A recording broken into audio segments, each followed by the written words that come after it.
Hi everyone, it's Jerry. This is a very important and popular endgame position to be familiar with. Should you be the side that has the extra pawn, it's important to know how to advance it successfully. And so we're going to have a look at how we can do just that. Now, one thing to be aware of is that on the black side, what black will be looking to do is somehow get their king in front of that pawn. And so in this position, since it's white's move, it stands to reason that a good start is to play rook to f2. What is that move doing? Well, it's forcing that king in the completely opposite direction. It's essentially cutting off the king from any of the action. And so after, let's say, king to g6, now we can start to work to get this pawn moving. And in order to make it move, we got to move our king. So after, let's say, king e5, if the rook gives check, we just move out of the way. And if the rook plays back, well, we just push our pawn. We're making progress. In the meantime, there's not really a whole lot of progress that could be made on the black side. This is just one variation I'm showing where the black rook is just kind of functioning along the files. There are other type of defenses, but in this video, just looking at what to do exactly should the black rook be playing along the files, working from behind this passed white pawn.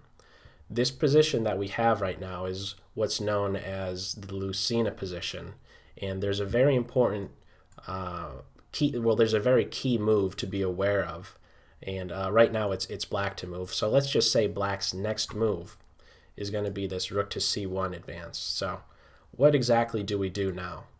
Unfortunately, since the rook is cutting off the white king from c8 and c7, so if we try to just run out in this direction, we're not going to be too successful. The rook could give check, and we could in this position actually play to f8, and this would actually still turn out to be a win. But there's a more cleaner approach to this type of an endgame.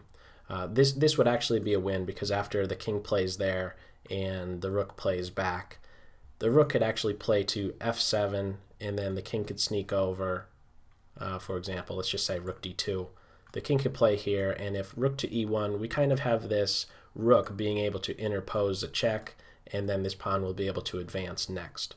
But the cleaner way to kind of look at things, and this is a more universal approach to this position, is to, well, first and foremost, not run out at this point. But let's just see what would happen if the king, instead of going to this f8 square, tried to go elsewhere, like d6. What ends up happening is that the rook keeps giving check, and the king can't go too far because it always has to keep a close eye on this pawn. And if it does go too far away, you'll note that this rook just keeps going back and putting pressure on this pawn, and this rook is in no position to help out with the defense of that pawn. And so what's essentially occurring here is a perpetual check on that white king. And so there's an important move to be making prior to running out from behind that promotion square on d8. That key move is to play your rook to the 4th rank. This rook to f4 move is a very valuable one because it is essentially getting in a position where it will be able to eventually block a black rook giving check to the king. Let's see how that would work. If the rook is just to maintain itself and play to this c2 square, now we actually come out with our king. e7, if the rook now gives check, because as soon as we come out, we're getting ready to just promote. If rook gives check, the king plays to d6, rook check, king plays to e6, again making sure to keep a close eye on that d7 square. And rook check at this point can now be met with king to d5, and we are now in a position with our rook to meet rook d2 with rook to d4. We're able to essentially build this bridge. We're able to now interpose with our rook, successfully block that check, and our pawn is going to be able to queen next.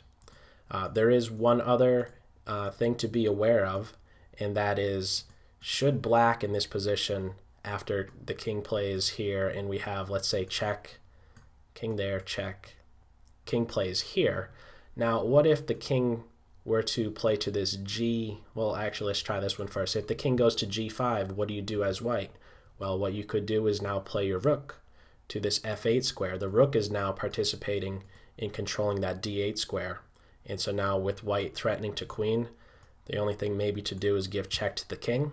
And this is how white could approach this scenario. Again, making sure to keep a close eye on that pawn And from this point here, the white king essentially just does a little bit of a zigzag, going to b5, c4, b3, and finally prevents any additional checks at that point. So check. Eventually they're all exhausted, and this pawn could finally queen. One other route is at this point right here, if instead of the king, if instead of king to g5, if the king plays to g7 to stop this rook from coming to that f8 square, well, now what we can do is just bump our rook up one square, and we are essentially getting ourselves in a similar position where we can just interpose with our rook on that d5 square.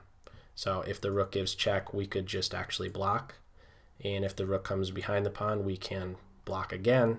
If the rook gives check, finally we can play our king here. No more successful checks, and our pawn will be able to queen.